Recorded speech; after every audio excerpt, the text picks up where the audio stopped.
ನಮ್ಮನ್ನು ನಿಜವಾಗಿಯೂ ನಡೆಸಿಕೊಂಡು ಹೋಗುವುದು ಯಾವುದು? ಬೆಳಗ್ಗೆ ಎದ್ದು ದಿನವಿಡೀ ಓಡಾಡಲು ಶಕ್ತಿ ಕೊಡುವುದು ಯಾವುದು? ಕೇವಲ ನಾವು ತಿನ್ನುವ ಊಟ ಮಾತ್ರವೇ? ಅಥವಾ ಅದಕ್ಕೂ ಮೀರಿದ ಕಣ್ಣಿಗೆ ಕಾಣದ ಬೇರೆ ಶಕ್ತಿಗಳು ನಮ್ಮನ್ನು ಪೋಷಿಸುತ್ತಿವೆಯಾ? ಇವತ್ತು ನಾವು ಪಾಲಿಗ್ರಂಥ ಒಂದರಲ್ಲಿನ ಒಂದು ತುಂಬಾನೇ ಆಳವಾದ ಕುತೂಹಲಕಾರಿ ಪರಿಕಲ್ಪನೆಯನ್ನು ಪರಿಶೀಲಿಸಲಿದ್ದೇವೆ. ಇದು ನಮ್ಮ ಶರೀರವನ್ನು ಮಾತ್ರವಲ್ಲ, ನಮ್ಮ ಇಡೀ ಅಸ್ತಿತ್ವವನ್ನೇ, ಅಂದ್ರೆ ನಮ್ಮ ದುಃಖ ಮತ್ತು ಪುನರ್ಜನ್ಮದ ಚಕ್ರವನ್ನೇ ಪೋಷಿಸುವ 4 ಆಹಾರಗಳ ಬಗ್ಗೆ ಹೇಳ್ತದೆ. ಹೌದು, ಆಹಾರ ಅಂದ ತಕ್ಷಣ ನಮಗೆ ತಟ್ಟೆಲಿರೋ ಅನ್ನ ಸಾರು ನೆನಪಾಗುತ್ತೆ. ಆದ್ರೆ ಈ ಗ್ರಂಥದ ಪ್ರಕಾರ ನಮ್ಮನ್ನು ಈ ಸಂಸಾರ ಚಕ್ರದಲ್ಲಿ ಕಟ್ಟಿಹಾಕಲು 4 ರೀತಿಯ ಇಂಧನಗಳು ಕೆಲಸ ಮಾಡ್ತವೆ. ಇಂದಿನ ನಮ್ಮ ಚರ್ಚೆಯ ಉದ್ದೇಶ ಈ 4 ಆಹಾರಗಳು ಯಾವುವು, ಅವು ನಮ್ಮನ್ನು ಹೇಗೆ ಬಂಧಿಸಿಡ್ತವೆ ಮತ್ತು ಮುಖ್ಯವಾಗಿ ಅವುಗಳ ಅಸಲಿ ಸತ್ಯ ಗೊತ್ತಾದರೆ ದುಃಖದಿಂದ ಬಿಡುಗಡೆ ಹೊಂದುವ ದಾರಿ ಕೂಡ ಹೇಗೆ ತಿಳಿಯುತ್ತೆ ಅಂತ ತಿಳಿದುಕೊಳ್ಳೋದು. ಸರಿ, ಹಾಗಿದ್ರೆ ಇದನ್ನ ಹೊರಗೆ ಹಚ್ಚಿ ನೋಡೋಣ. ಈಗಾಗಲೇ ಹುಟ್ಟಿರುವ ಜೀವಿಗಳನ್ನ ಮತ್ತು ಮತ್ತೆ ಹುಟ್ಟಲು ಕಾಯುತ್ತಿರುವ ಜೀವಿಗಳನ್ನ ಪೋಷಿಸುವ 4 ಆಹಾರಗಳು ಯಾವುವು? ಮೂಲ ಗ್ರಂಥವು ಈ 4 ಆಹಾರಗಳನ್ನು ಪಟ್ಟಿ ಮಾಡುತ್ತೆ. ಮೊದಲನೇದು ನಮಗೆಲ್ಲ ತಿಳಿದಿರುವ ಹಾಗೆ ಭೌತಿಕ ಆಹಾರ, ಪಾಲಿ ಭಾಷೆಯಲ್ಲಿ ಕಬಳೀಕಾರ ಆಹಾರ. ಅಂದ್ರೆ ನಾವು ತಿನ್ನುವ ಕುಡಿಯುವ ಎಲ್ಲವೂ. ಹೌದು. ಎರಡನೇದು ಸಂಪರ್ಕ, ಅಂದ್ರೆ ಫಸ.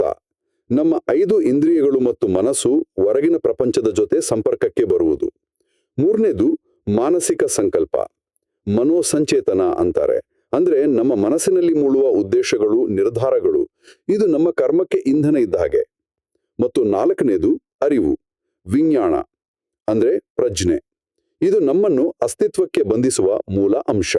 ಅಂದ್ರೆ ಕೇವಲ ನಾವು ತಿನ್ನುವ ಊಟ ನಮ್ಮನ್ನು ಬದುಕಿಸುವುದಿಲ್ಲ, ನಾವು ಜಗತ್ತನ್ನು ಅನುಭವಿಸುವ ರೀತಿ, ನಾವು ಯೋಚಿಸುವ ರೀತಿ ಮತ್ತು ನಾನು ಇದ್ದೇನೆ ಅನ್ನುವ ನಮ್ಮ ಮೂಲ ಅರಿವು ಕೂಡ ನಮ್ಮನ್ನು ಈ ಚಕ್ರದಲ್ಲಿ ಓಡಿಸುತ್ತಲೇ ಇರುತ್ತವೆ. ಇದು ಕೇಳಲಿಕ್ಕೆ ತುಂಬಾನೇ ವಿಭಿನ್ನವಾಗಿದೆ. ಹಾಗಾದ್ರೆ ಅತ್ಯಂತ ಸುಲಭವಾಗಿ ಅರ್ಥವಾಗುವ ಮೊದಲ ಆಹಾರದಿಂದಲೇ ಶುರು ಮಾಡೋಣ. ಭೌತಿಕ ಆಹಾರ. ಖಂಡಿತ. ಆದ್ರೆ ಇದರ ವಿವರಣೆ ಅಷ್ಟು ಸುಲಭವಾಗಿಲ್ಲ. ಗ್ರಂಥದಲ್ಲಿ ಇದನ್ನು ವಿವರಿಸಲು ಒಂದು ಅತ್ಯಂತ ಭಯಾನಕವಾದ, ಮನಸ್ಸನ್ನು ಕಲಕುವ ರೂಪಕವನ್ನು ಬಳಸಲಾಗಿದೆ. ಹೌದು, ನಾನು ಅದರ ಬಗ್ಗೆ ಕೇಳಿದ್ದೇನೆ. ಮರುಭೂಮಿಯಲ್ಲಿನ ದಂಪತಿಯ ಕಥೆ ಅಲ್ವಾ? ಅದು ಯಾಕೆ ಅಷ್ಟೊಂದು ಪ್ರಭಾವಶಾಲಿ ಅಂತ ಹೇಳ್ತಾರೆ? ಯಾಕೆಂದ್ರೆ ಅದು ಭೌತಿಕ ಅಸ್ತಿತ್ವದ ಕರಾಳ ಸತ್ಯವನ್ನು ನೇರವಾಗಿ ನಮ್ಮ ಕಣ್ಮುಂದೆ ಇಡ್ತದೆ. ಕಥೆ ಹೀಗಿದೆ: ಒಬ್ಬ ಗಂಡ ಹೆಂಡತಿ ತಮ್ಮ ಒಬ್ಬನೇ ಪ್ರೀತಿಯ ಮಗನೊಂದಿಗೆ ಸ್ವಲ್ಪವೇ ಆಹಾರದೊಂದಿಗೆ ಒಂದು ಬೃಹತ್ ಮರುಭೂಮಿಯನ್ನು ದಾಟಲು ಹೊರಡ್ತಾರೆ. ಇಲ್ಲಿ ಮರುಭೂಮಿ ಅನ್ನೋದು ನಮ್ಮ ಈ ಸಂಸಾರದ ಸಂಕೇತ. ದಾರಿಯಲ್ಲಿ ಅವರ ಆಹಾರವೆಲ್ಲ ಖಾಲಿ ಆಗ್ತದೆ. ಆದ್ರೆ ಮರುಭೂಮಿ ಇನ್ನೂ ಮುಗ್ದಿರೋದಿಲ್ಲ. ಬದುಕುಳಿಯುವ ಅನಿವಾರ್ಯತೆ ಎದುರಾಗುತ್ತದೆ. ಹೌದು. ಮೂವರು ಹಸಿವಿನಿಂದ ಸಾಯೋದನ್ನು ತಪ್ಪಿಸಲು ಅವರು ಜೀವನದಲ್ಲೇ ಅತ್ಯಂತ ಭಯಾನಕವಾದ ನಿರ್ಧಾರಕ್ಕೆ ಬರ್ತಾರೆ. ತಮ್ಮ ಪ್ರೀತಿಯ ಮಗನನ್ನೇ ಕೊಂದು ಅವನ ಮಾಂಸವನ್ನು ಒಣಗಿಸಿಟ್ಕೊಂಡು ಅದನ್ನೇ ತಿಂತ ಮರುಭೂಮಿಯ ಉಳಿದ ಭಾಗವನ್ನು ದಾಟುವುದೆಂದು ನಿರ್ಧರಿಸ್ತಾರೆ. ಅಬ್ಬಾ, ಇದು ಕೇಳಲಿಕ್ಕೆ ಕಷ್ಟವಾಗುತ್ತದೆ. ಎಂಥ ಪರಿಸ್ಥಿತಿ ಅದು! ಗ್ರಂಥದ ಉದ್ದೇಶವೇ ಅದು. ಅವರು ತಮ್ಮ ಮಗನ ಮಾಂಸವನ್ನು ತಿನ್ನುವಾಗ ಸಂತೋಷದಿಂದ ತಿನ್ನೋದಿಲ್ಲ, ಬದಲಾಗಿ ಎದೆ ಬಡಿದುಕೊಳ್ಳುತ್ತಾ ನನ್ನ ಮಗ ಎಲ್ಲಿದ್ದಾನೆ, ನನ್ನ ಒಬ್ಬನೇ ಮಗ ಎಲ್ಲಿದ್ದಾನೆ ಅಂತ ಅಳುತ್ತಾ ತಿನ್ನುತ್ತಾರೆ. ಇದು ಬದುಕುಳಿಯುವ ಪ್ರಯತ್ನದಲ್ಲಿರುವ ಆಳವಾದ ದುಃಖವನ್ನು ತೋರಿಸ್ತದೆ. ಹಾಗಾದ್ರೆ ಅವರು ಆ ಆಹಾರವನ್ನು ಮನೋರಂಜನೆಗಾಗಿ ತಿಂದ್ರ, ಸೌಂದರ್ಯಕ್ಕಾಗಿಯೇ? ಖಂಡಿತ ಇಲ್ಲ. ಇಲ್ವೇ ಇಲ್ಲ. ಅವರ ಒಂದೇ ಉದ್ದೇಶ ಆ ಮರುಭೂಮಿಯನ್ನು ದಾಟಿ ಬದುಕುವುದು ಅಷ್ಟೇ. ಅಂದ್ರೆ ನಾವು ಪ್ರತಿದಿನ 3 ಹೊತ್ತು ಊಟ ಮಾಡುವಾಗಲೂ ಆ ದಂಪತಿಗಳು ತಮ್ಮ ಮಗನ ಮಾಂಸವನ್ನು ಅಳುತ್ತಾ ತಿಂದ ಸನ್ನಿವೇಶವನ್ನು ನೆನ್ಪಿಸ್ಕೊಳ್ಬೇಕಾ? ಆ ಮಟ್ಟದ ಅರಿವು ಬೇಕು ಅಂತಾನಾ ಇದ್ರ ಅರ್ಥ? ನಿಖರವಾಗಿ. ನಾವು ಆಹಾರವನ್ನು ಕೇವಲ ಬದುಕುಳಿಯಲು, ಈ ಸಂಸಾರವೆಂಬ ಮರುಭೂಮಿಯನ್ನು ದಾಟಲು ಬೇಕಾದ ಅವಶ್ಯಕತೆಯಾಗಿ ನೋಡಬೇಕು. ಅದು ಸಂತೋಷ ಅಥವಾ ಮನರಂಜನೆಯ ಮೂಲವಲ್ಲ ಅನ್ನೋದು ಇಲ್ಲಿನ ಆಟ. ಈ ಸತ್ಯವನ್ನು ಅರಿತುಕೊಳ್ಳೋದ್ರಿಂದ ಆಗುವ ಪರಿಣಾಮ ಬಹಳ ದೊಡ್ಡದು. ಒಂದು ನಿಮಿಷ, ಇಲ್ಲಿ ನನಗೆ ಸ್ವಲ್ಪ ಗೊಂದಲವಿದೆ. ಗ್ರಂಥದ ಪ್ರಕಾರ ಕೇವಲ ಊಟದ ಬಗ್ಗೆ ಯೋಚಿಸುವ ರೀತಿ ಬದಲಾಯಿಸಿಕೊಂಡ್ರೆ ಪುನರ್ಜನ್ಮದ ಚಕ್ರದಿಂದಲೇ ಹೊರಬರುವಷ್ಟು ದೊಡ್ಡ ಬದಲಾವಣೆ ಆಗುತ್ತೆ ಅಂತ ಹೇಳಲಾಗುತ್ತೆ. ಇದು ಹೇಗೆ ಸಾಧ್ಯ? ಆಸೆಗಳಿಗೂ ಊಟಕ್ಕೂ ಅಂಥ ನೇರ ಸಂಬಂಧವೇನು? ಅತ್ಯುತ್ತಮ ಪ್ರಶ್ನೆ. ಸಂಬಂಧ ಇದೆ ನೋಡಿ. ಭೌತಿಕ ಆಹಾರದ ಈ ದುಃಖಮಯ ಮತ್ತು ತಾತ್ಕಾಲಿಕ ಸ್ವರೂಪವನ್ನು ಯಾರು ಸಂಪೂರ್ಣವಾಗಿ ಅರಿಯುತ್ತಾರೋ ಅವರಿಗೆ 5 ಇಂದ್ರಿಯಗಳಿಗೆ ಸಂಬಂಧಿಸಿದ ಬಯಕೆಗಳು, ಅಂದ್ರೆ ಕಣ್ಣಿನಿಂದ ಸುಂದರ ರೂಪ, ಕಿವಿಯಿಂದ ಇಂಪಾದ ಸಂಗೀತ ನಾಲಿಗೆಯಿಂದ ರುಚಿಕರ ಆಹಾರ, ಹೀಗೆ ಇಂದ್ರಿಯ ಸುಖದ ಮೇಲಿರುವ ಆಸೆ ಸಂಪೂರ್ಣವಾಗಿ ಅರ್ಥವಾಗುತ್ತದೆ. ಓ, ನಾಲಿಗೆಯ ರುಚಿಯ ಮೇಲಿನ ಹಿಡಿತ ಸಡಿಲವಾದರೆ ಉಳಿದ ಇಂದ್ರಿಯಗಳ ಮೇಲಿನ ಹಿಡಿತವು ಸಡಿಲವಾಗುತ್ತದೆ. ಈ ಇಂದ್ರಿಯ ಬಯಕೆಗಳ ಸ್ವರೂಪವನ್ನು ಸಂಪೂರ್ಣವಾಗಿ ಅರಿತು ಅದನ್ನು ತೊಡೆದು ಹಾಕಿದಾಗ ಆ ಸಾಧಕನು ಮತ್ತೆ ಈ ಕಾಮಲೋಕಕ್ಕೆ, ಅಂದ್ರೆ ಇಂದ್ರಿಯ ಸುಖವೇ ಪ್ರಧಾನವಾಗಿರುವ ಜಗತ್ತಿಗೆ ಹಿಂತಿರುಗುವುದಿಲ್ಲ. ಆತ ಅನಾಗಾಮಿ, ಅಂದ್ರೆ ನಾನ್ ರಿಟರ್ನರ್ ಹಂತವನ್ನು ತಲುಪುತ್ತಾನೆ. ಓ, ಹಾಗೆ ಊಟದ ಮೇಲಿನ ಆಸೆ ಅನ್ನೋದು ಇಂದ್ರಿಯಾಶಕ್ತಿಗಳ ಹೆಬ್ಬಾಗಿಲಿನಂತೆ. ಆ ಬಾಗಿಲನ್ನೇ ಮುಚ್ಚಿದ್ರೆ ಉಳಿದ ಆಸೆಗಳ ಪ್ರವೇಶ ನಿಲ್ಲುತ್ತದೆ. ಈಗ ಸ್ಪಷ್ಟವಾಯ್ತು. ಮೊದಲನೇ ರೂಪಕವೇ ಎದೆ ನಡುಗಿಸುವಂತಿದೆ. ಬದುಕಲು ನಮ್ಮ ಮಕ್ಕಳನ್ನೇ ತಿನ್ನುವ ಸ್ಥಿತಿ. ಇದು ನಮ್ಮ ಭೌತಿಕ ಅಸ್ತಿತ್ವದ ಹಿಂದಿನ ದುಃಖವನ್ನು ತೋರಿಸುತ್ತೆ. ಇದೇ ರೀತಿ ನಮ್ಮ ಮಾನಸಿಕ ಪೋಷಣೆಗೂ ಇಂತಹದ್ದೇ ಕರಾಳ ರೂಪಕಗಳಿವೆಯಾ? ಖಂಡಿತ ಇವೆ. ಎರಡನೇ ಆಹಾರ ಅಂದ್ರೆ ಸಂಪರ್ಕ. ಇದಕ್ಕೂ ಅಷ್ಟೇ ತೀಕ್ಷ್ಣವಾದ ರೂಪಕವಿದೆ. ಚರ್ಮವಿಲ್ಲದ ಹಸುವಿನ ಉದಾಹರಣೆ. ಚರ್ಮವಿಲ್ಲದ ಹಸು ಅಂದ್ರೆ? ಕಲ್ಪನೆ ಮಾಡ್ಕೊಳ್ಳಿ, ಒಂದು ಹಸುವಿಗೆ ಚರ್ಮವೇ ಇಲ್ಲ. ಅದರ ಮಾಂಸ, ನರನಾಡಿಗಳೆಲ್ಲವೂ ಹೊರಗೆ ಕಾಣುತ್ತಿವೆ. ಅದು ಎಷ್ಟು ದುರ್ಬಲ ಮತ್ತು ಸೂಕ್ಷ್ಮವಾಗಿರುತ್ತದೆ. ಅದರ ಇಡೀ ಶರೀರ ತೆರೆದುಕೊಂಡಿರುತ್ತದೆ. ಇದು ಸಂಸಾರದಲ್ಲಿರುವ ನಮ್ಮ ಅಸುರಕ್ಷಿತ ಸ್ಥಿತಿಯನ್ನು ಸಂಕೇತಿಸುತ್ತದೆ. ನಾವು ನಿರಂತರವಾಗಿ ನಮ್ಮ ಇಂದ್ರಿಯಗಳ ಮೂಲಕ ಹೊರಗಿನ ಪ್ರಪಂಚದ ಅನುಭವಗಳಿಗೆ ತೆರೆದುಕೊಂಡಿರ್ತೇವೆ. ಹಾಗೆ ಗ್ರಂಥದಲ್ಲಿ ಹೇಳುವ ಹಾಗೆ ಆ ಹಸು ಗೋಡೆಗೆ ಒರಗಿ ನಿಂತರೆ ಗೋಡೆಯಲ್ಲಿರುವ ಜೀವಿಗಳು ಅದನ್ನು ತಿನ್ನುತ್ತವೆ. ಮರಕ್ಕೆ ಒರಗಿದ್ರೆ ಮರದಲ್ಲಿರುವ ಜೀವಿಗಳು, ನೀರಿಗೆ ಹೋದ್ರೆ ನೀರಿನಲ್ಲಿರುವ ಜೀವಿಗಳು. ಹೌದು, ಕೊನೆಗೆ ಆಕಾಶಕ್ಕೆ ಒರಗಿದರೂ ಆಕಾಶದಲ್ಲಿರುವ ಜೀವಿಗಳು ಅದನ್ನು ತಿನ್ನುತ್ತವೆ ಎಂದು ರೂಪಕ ಹೇಳುತ್ತದೆ. ಇದರರ್ಥ ನಮ್ಮ 5 ಇಂದ್ರಿಯಗಳು ಮತ್ತು ಮನಸ್ಸು ಹೊರಗಿನ ಪ್ರಪಂಚದೊಂದಿಗೆ ಸಂಪರ್ಕಕ್ಕೆ ಬಂದಾಗೆಲ್ಲ ಅಲ್ಲಿ ದುಃಖಕ್ಕೆ ಮತ್ತು ಸಂಕಟಕ್ಕೆ ಅವಕಾಶವಿರುತ್ತದೆ. ಅದು ಸುಖದ ಅನುಭವವೇ ಆಗಿರಲಿ, ದುಃಖದ ಅನುಭವವೇ ಆಗಿರಲಿ.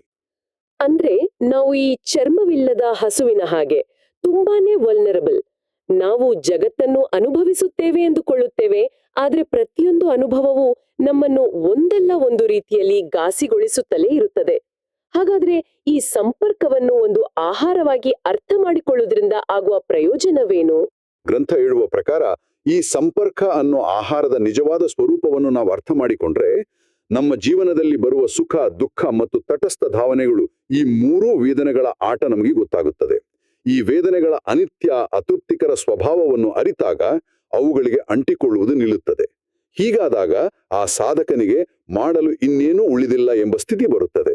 ಓ, ಇದು ಅರ್ಹಂತ ಪದವಿಯನ್ನು, ಅಂದ್ರೆ ಸಂಪೂರ್ಣ ಜ್ಞಾನೋದಯವನ್ನು ಸೂಚಿಸುತ್ತದೆ. ಇದು ತುಂಬಾ ಆಳವಾದ ವಿಷಯ. ಸಂಪರ್ಕದಿಂದ ವೇದನೆ, ವೇದನೆಯಿಂದ ತೃಷ್ಣೆ, ಹೀಗೆ ದುಃಖದ ಸರಪಳಿ ಮುಂದುವರಿಯುತ್ತದೆ. ಆ ಸಂಪರ್ಕದ ಮೂಲದಲ್ಲೇ ಅದರ ಸ್ವರೂಪವನ್ನು ಅರಿತರೆ ಇಡೀ ಸರಪಳಿಯನ್ನೇ ತುಂಡರಿಸಬಹುದು. ಸರಿ, ನಾವು ತಿನ್ನುವ ಆಹಾರ ಮತ್ತು ನಮ್ಮ ಅನುಭವಗಳ ಬಗ್ಗೆ ಮಾತನಾಡಿದೆವು. ನಮ್ಮ ಉದ್ದೇಶಗಳ ಬಗ್ಗೆ ಏನು? 3ನೇ ಆಹಾರ, ಮಾನಸಿಕ ಸಂಕಲ್ಪ. ಹೌದು, ಮನೋಸಂಚೇತನ. ಇದಕ್ಕೂ ಒಂದು ಬಲವಾದ ರೂಪಕವಿದೆ. ಕಲ್ಪಿಸಿಕೊಳ್ಳಿ, ಒಬ್ಬ ಮನುಷ್ಯನ ಎತ್ತರಕ್ಕಿಂತ ಆಳವಾದ, ಹೊಳೆಯುವ ಕೆಂಡಗಳಿಂದ ತುಂಬಿದ ಒಂದು ಹೊಂಡವಿದೆ. ಅದರಲ್ಲಿ ಜ್ವಾಲೆಯಾಗಲಿ ಹೊಗೆಯಾಗಲಿ ಇಲ್ಲ. ಹಾಗಾಗಿ ಅದು ಮೇಲೆ ನೋಡಲು ಅಷ್ಟು ಅಪಾಯಕಾರಿಯಾಗಿ ಕಾಣುವುದಿಲ್ಲ. ಆದರೆ ಅದು ಮಾರಣಾಂತಿಕ. ಈ ಹೊಂಡವು ಕರ್ಮವನ್ನು, ಅಂದ್ರೆ ನಮ್ಮ ಸಂಕಲ್ಪದಿಂದ ಪ್ರೇರಿತವಾದ ಕ್ರಿಯೆಗಳ ಅಪಾಯವನ್ನು ಪ್ರತಿನಿಧಿಸುತ್ತದೆ. ಆಮೇಲೆ ಒಬ್ಬ ವ್ಯಕ್ತಿ ಬರುತ್ತಾನೆ. ಆತನಿಗೆ ಬದುಕುವ ಆಸೆ, ಸಾಯುವ ಇಷ್ಟವಿಲ್ಲ. ಸುಖ ಬೇಕು, ದುಃಖ ಬೇಡ, ನಮ್ಮೆಲ್ಲರ ಹಾಗೆ. ಹೌದು, ಆದರೆ ಆ ವ್ಯಕ್ತಿಯನ್ನು ಇಬ್ಬರು ಬಲಿಷ್ಠರು ಅವನ 2 ತೋಳುಗಳನ್ನು ಹಿಡಿದು ಆ ಕೆಂಡದ ಹೊಂಡದತ್ತ ಎಳೆದುಕೊಂಡು ಹೋಗುತ್ತಾರೆ. ಇಲ್ಲಿ ಆ ಇಬ್ಬರು ಬಲಿಷ್ಠರು ಬೇರೆ ಯಾರು ಅಲ್ಲ, ನಮ್ಮ ಬಯಕೆ, ಅಂದ್ರೆ ತೃಷ್ಣೆ ಮತ್ತು ಅಜ್ಞಾನ. ಓ, ಆ ವ್ಯಕ್ತಿಗೆ ಹೊಂಡದಿಂದ ದೂರವಿರಬೇಕೆಂಬ ಉದ್ದೇಶವಿದ್ದರೂ ಅವನನ್ನು ಬಲವಂತವಾಗಿ ಎಳೆಯಲಾಗುತ್ತದೆ. ನಮ್ಮ ಉದ್ದೇಶಗಳೇ ನಮಗೆ ಶತ್ರುವಾಗುವ ಸ್ಥಿತಿ. ಅಂದ್ರೆ ನಾವು ಸುಖವನ್ನ ಬಯಸಿದ್ರೂ ನಮ್ಮ ಅರಿವಿಲ್ಲದ ಸಂಕಲ್ಪಗಳು, ನಮ್ಮ ಆಸೆಗಳು ನಮ್ಮನ್ನು ದುಃಖದ ಕೆಂಡದ ಹೊಂಡದತ್ತಲೇ ಎಳೆಯುತ್ತವೆ. ಇದು ನಿಜಕ್ಕೂ ಎಚ್ಚರಿಸುವಂತಿದೆ. ಹಾಗಾದ್ರೆ ಇದರಿಂದ ನಮ್ಮ ಆಧ್ಯಾತ್ಮಿಕ ಮಾರ್ಗಕ್ಕೆ ಏನು ಪಾಠ? ಮಾನಸಿಕ ಸಂಕಲ್ಪವೆಂಬ ಈ ಆಹಾರವನ್ನು ಸಂಪೂರ್ಣವಾಗಿ ಅರಿತಾಗ 3 ವಿಧದ ತೃಷ್ಣೆಗಳು ಅಥವಾ ಆಳವಾದ ಬಯಕೆಗಳು ಸಂಪೂರ್ಣವಾಗಿ ಅರ್ಥವಾಗುತ್ತವೆ. ಅವುಗಳೆಂದರೆ ಇಂದ್ರಿಯ ಸುಖದ ಬಯಕೆ, ಇರಬೇಕು ಎಂಬ ಅಸ್ತಿತ್ವದ ಬಯಕೆ ಮತ್ತು ಇರಬಾರದು ಎಂಬ ನಾಶದ ಬಯಕೆ. ಈ 3 ತೃಷ್ಣೆಗಳನ್ನು ಯಾರು ನಿರ್ಮೂಲನೆ ಮಾಡುತ್ತಾರೋ ಅವರು ಮತ್ತೆ ಮಾಡಲು ಇನ್ನೇನು ಉಳಿದಿಲ್ಲ ಎಂಬ ಅರ್ಹಂತ ಸ್ಥಿತಿಯನ್ನು ತಲುಪುತ್ತಾರೆ. ಯಾಕೆಂದ್ರೆ ಕರ್ಮವನ್ನು ಹುಟ್ಟುಹಾಕುವ ಸಂಕಲ್ಪದ ಬೇರನ್ನೇ ಅವರು ಕತ್ತರಿಸಿರುತ್ತಾರೆ. ನಾವು ಅತ್ಯಂತ ಸ್ಥೂಲವಾದ ಆಹಾರ ಅಂದ್ರೆ ಊಟದಿಂದ ಶುರು ಮಾಡಿ ನಮ್ಮ ಇಂದ್ರಿಯಾನುಭವಗಳ ಮೂಲಕ ನಮ್ಮ ಉದ್ದೇಶಗಳ ತನಕ ಬಂದಿದ್ದೇವೆ. ಈ ಪಯಣದಲ್ಲಿ ನಾವು ಹೊರಗಿನ ಪ್ರಪಂಚದಿಂದ ನಮ್ಮ ಒಳಗಿನ ಪ್ರಪಂಚಕ್ಕೆ ಇಳಿದ ಹಾಗೆ ಇದೆ. ಈಗ ಕೊನೆಯ ಮತ್ತು ಬಹುಶಃ ಅತ್ಯಂತ ಸೂಕ್ಷ್ಮವಾದ ಆಹಾರಕ್ಕೆ ಬರೋಣ, ಅರಿವು ಅಥವಾ ವಿಜ್ಞಾನ. ಹೌದು, ಇದು ಎಲ್ಲದಕ್ಕಿಂತ ಮೂಲಭೂತವಾದದ್ದು. ಇದರ ರೂಪಕ ಅತ್ಯಂತ ಕಠೋರವಾಗಿದೆ. ಒಬ್ಬ ಕಳ್ಳನಿಗೆ ದಿನಕ್ಕೆ 300 ಈಟಿಗಳಿಂದ ತಿವಿಯುವುದು. 300 ಈಟಿಯ ಇರಿತಗಳು? ಹೌದು. ಕಥೆ ಹೀಗಿದೆ. ಒಬ್ಬ ಕಳ್ಳನನ್ನು, ಅಂದ್ರೆ ತನ್ನ ಕ್ರಿಯೆಗಳಿಂದ ದುಃಖವನ್ನು ಸೃಷ್ಟಿಸುವ ಜೀವಿಯ ಸಂಕೇತ, ಅವನನ್ನು ರಾಜನ ಮುಂದೆ ತರಲಾಗುತ್ತದೆ. ಇಲ್ಲಿ ರಾಜನು ಕರ್ಮದ ನಿಯಮದ ಸಂಕೇತ. ರಾಜನು ತನ್ನ ಸೈನಿಕರಿಗೆ ಆದೇಶಿಸ್ತಾನೆ, ಈ ವ್ಯಕ್ತಿಗೆ ಬೆಳಿಗ್ಗೆ 100, ಮಧ್ಯಾಹ್ನ 100 ಮತ್ತು ಸಂಜೆ 100 ಈಟಿಗಳಿಂದ ತಿವೀರಿ ಅಂತ. ಆ ವ್ಯಕ್ತಿ ಸಾಯುವುದಿಲ್ಲ, ಆದ್ರೆ ನಿರಂತರ ಅಸಹನೀಯ ನೋವನ್ನು ಅನುಭವಿಸ್ತಾನೆ. ಒಂದು ಕ್ಷಣ, ಇದು ಅರ್ಥವಾಗ್ಲಿಲ್ಲ. ಅರಿವು ಅನ್ನೋದು ನಮ್ಮನ್ನು ಜೀವಂತವಾಗಿರಿಸುವ ಶಕ್ತಿ. ಅದು ಹೇಗೆ ಇಷ್ಟೊಂದು ಯಾತನಾಮಯ ಆಗಲು ಸಾಧ್ಯ? ಪ್ರಜ್ಞೆ ಇರುವುದೇ ಒಂದು ಶಿಕ್ಷೆ ಅಂತಾನಾ ಇದರ ಅರ್ಥ? ಉತ್ತಮ ಪ್ರಶ್ನೆ. ಇಲ್ಲಿ ಹೇಳ್ತಿರುವುದು ಶುದ್ಧ ಅರಿವಿನ ಬಗ್ಗೆ ಅಲ್ಲ, ಬದಲಾಗಿ ಸಂಸಾರದಲ್ಲಿ ಅಂಟಿಕೊಳ್ಳುವಿಕೆಯಿಂದ ಕೂಡಿದ, ನಾನು ನನ್ನದು ಎಂಬ ಭಾವನೆಯಿಂದ ಕೂಡಿದ ಅರಿವಿನ ಬಗ್ಗೆ. ಇಂಥ ಅರಿವಿನ ಪ್ರತಿಕ್ಷಣವು ಒಂದು ಈಟಿಯ ಇರಿತದಂತೆ. ನಾನು ನೋಡುತ್ತಿದ್ದೇನೆ, ನಾನು ಕೇಳುತ್ತಿದ್ದೇನೆ, ನಾನು ಯೋಚಿಸುತ್ತಿದ್ದೇನೆ ಎಂಬ ಪ್ರತಿ ಅನುಭವವು ನಮ್ಮನ್ನು ಅಸ್ತಿತ್ವಕ್ಕೆ ಇನ್ನಷ್ಟು ಬಿಗಿಯಾಗಿ ಕಟ್ಟುತ್ತದೆ ಮತ್ತು ಆ ಮೂಲಕ ದುಃಖಕ್ಕೆ ದಾರಿ ಮಾಡಿಕೊಡುತ್ತದೆ. ಓಹೋ! ಈ ಅರಿವು ಪುನರ್ಜನ್ಮಕ್ಕೆ ಮತ್ತು ದುಃಖಕ್ಕೆ ಇಂಧನವನ್ನು ಒದಗಿಸುವ ಆಹಾರವಾಗುತ್ತದೆ. ಹಾಗಾದ್ರೆ ಈ ಪೋಷಣೆಯ ಸ್ವರೂಪವನ್ನು, ಅಂದ್ರೆ ಅರಿವಿನ ಈ ಯಾತನಾಮಯ ಸ್ವಭಾವವನ್ನು ಅರಿತಾಗ ಏನಾಗುತ್ತೆ? ಅರಿವನ್ನು ಒಂದು ಆಹಾರವಾಗಿ ಸಂಪೂರ್ಣವಾಗಿ ಅರಿತಾಗ ನಾಮರೂಪ ಸಂಪೂರ್ಣವಾಗಿ ಅರ್ಥವಾಗುತ್ತದೆ. ನಾಮರೂಪ ಅಂದ್ರೆ ಮನಸ್ಸು ಮತ್ತು ದೇಹ. ಇದನ್ನು ಹೀಗೆ ಯೋಚಿಸಬಹುದು. ನಾನು ಅನ್ನೋ ಅರಿವು ಇರೋದ್ರಿಂದಲೇ ಈ ದೇಹ ಮತ್ತು ಮನಸ್ಸಿಗೆ ಒಂದು ಅಸ್ತಿತ್ವ ಸಿಗುತ್ತೆ. ಆ ಅರಿವು ಇಲ್ಲದಿದ್ದರೆ ನನ್ನ ದೇಹ, ನನ್ನ ಮನಸ್ಸು ಅನ್ನೋ ಭಾವನೆ ಇರಲ್ಲ. ಅಂದ್ರೆ ಅರಿವು ಒಂದು ಬೀಜದ ಹಾಗೆ? ಹೌದು, ಅರಿವು ಅನ್ನೋದು ಒಂದು ಬೀಜ ಇದ್ದ ಹಾಗೆ. ಮನಸ್ಸು, ದೇಹ ಅನ್ನೋದು ಅದರಿಂದ ಹುಟ್ಟಿದ ಗಿಡ. ಬೀಜದ ಸ್ವಭಾವ ಗೊತ್ತಾದ್ರೆ ಗಿಡದ ಸ್ವಭಾವವೂ ಗೊತ್ತಾಗುತ್ತೆ. ಅರಿವಿನ ನೈಜ ಸ್ವರೂಪವನ್ನು ಅರಿತಾಗ ಈ ಬಂಧವು ಮುರಿಯುತ್ತದೆ. ನಾಮರೂಪವನ್ನು ಸಂಪೂರ್ಣವಾಗಿ ಅರಿತಾಗ ಶಾಶ್ವತ ನಾನು ಎಂಬ ಭ್ರಮೆ ಕುಸಿದು ಬೀಳುತ್ತದೆ. ಇದು ಕೂಡ ಮಾಡಲು ಇನ್ನೇನೂ ಉಳಿದಿಲ್ಲ ಎಂಬ ಅರ್ಹಂತ ಸ್ಥಿತಿಗೆ ಕೊಂಡೊಯ್ಯುತ್ತದೆ. ಹಾಗಾದ್ರೆ ಇದರ ಒಟ್ಟು ಸಾರಾಂಶ ಏನು ಅಂತ ನೋಡೋಣ. ನಮ್ಮನ್ನು ಪೋಷಿಸುವುದು ಕೇವಲ ತಟ್ಟೆಯಲ್ಲಿರುವ ಆಹಾರವಲ್ಲ. ನಮ್ಮ ಇಂದ್ರಿಯಾನುಭವಗಳು, ನಮ್ಮ ಉದ್ದೇಶಗಳು ಮತ್ತು ನಮ್ಮ ಅರಿವು ಕೂಡ ನಮ್ಮನ್ನು ನಿರಂತರವಾಗಿ ಪೋಷಿಸುತ್ತಾ ಈ ಸಂಸಾರ ಚಕ್ರದಲ್ಲಿ ಕಟ್ಟಿಹಾಕುತ್ತವೆ.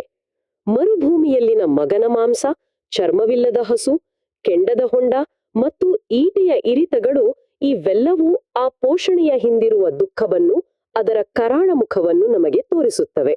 ಖಂಡಿತ. ಈ 4 ಆಹಾರಗಳು ಹೇಗೆ ದುಃಖವನ್ನು ಪೋಷಿಸುತ್ತವೆ ಮತ್ತು ಅಸ್ತಿತ್ವದ ಚಕ್ರವನ್ನು ಹೇಗೆ ಮುಂದುವರಿಸುತ್ತವೆ ಎಂಬುದನ್ನು ಅರಿತುಕೊಳ್ಳುವುದೇ ಬಿಡುಗಡೆಯ ಕೀಲಿ. ಇವನ್ನು ಕೇವಲ ತತ್ವಶಾಸ್ತ್ರದ ಪರಿಕಲ್ಪನೆಗಳಾಗಿ ನೋಡದೆ ನಮ್ಮ ದಿನನಿತ್ಯದ ಅನುಭವದಲ್ಲಿ ಗುರುತಿಸುವುದೇ ಅಭ್ಯಾಸದ ಪ್ರಮುಖ ಭಾಗ. ಪ್ರತಿ ಬಾರಿ ನಾವು ಊಟ ಮಾಡುವಾಗ, ಏನನ್ನಾದರೂ ನೋಡುವಾಗ, ಏನನ್ನಾದರೂ ಬಯಸುವಾಗ ಈ ಆಹಾರದ ಪರಿಕಲ್ಪನೆ ನಮಗೆ ನೆನಪಾಗಬೇಕು. ಕೇಳುಗರಿಗೆ ಒಂದು ಅಂತಿಮ ಚಿಂತನೆ. ಈ ಗ್ರಂಥವು ಇವುಗಳನ್ನು ಆಹಾರಗಳು ಎಂದು ಸ್ಪಷ್ಟವಾಗಿ ವಿವರಿಸುತ್ತವೆ. ಆಹಾರವು ಪೋಷಿಸುತ್ತದೆ, ಬೆಳೆಸುತ್ತದೆ. ಈ 4 ಆಹಾರಗಳು ನಮ್ಮ ದುಃಖವನ್ನು ಪೋಷಿಸುತ್ತವೆ. ಹಾಗಾದ್ರೆ ಅವುಗಳ ನಿಜ ಸ್ವರೂಪವನ್ನು ನೋಡಿ ನಾವು ಅವುಗಳನ್ನು ಉಣ್ಣುವುದನ್ನು ನಿಲ್ಲಿಸಿದರೆ ಏನಾಗಬಹುದು? ದುಃಖಕ್ಕೆ ಕಾರಣವಾಗುವ ವಿಷಯಗಳನ್ನು ಪ್ರಜ್ಞಾಪೂರ್ವಕವಾಗಿ ಪೋಷಿಸುವುದನ್ನು ನಿಲ್ಲಿಸುವುದೆಂದರೇನು? ಒಂದು ರೀತಿಯಲ್ಲಿ ಇದು ದುಃಖದಿಂದ ಉಪವಾಸ ಮಾಡುವ ಹಾಗೆ. ಬಹುಶಃ ಹಾಗೆ ಉಪವಾಸವಿದ್ದಾಗ ಮಾತ್ರ ನಿಜವಾದ ವಿಮೋಚನೆಯ ರುಚಿ ತಿಳಿಯಬಹುದೇನೋ.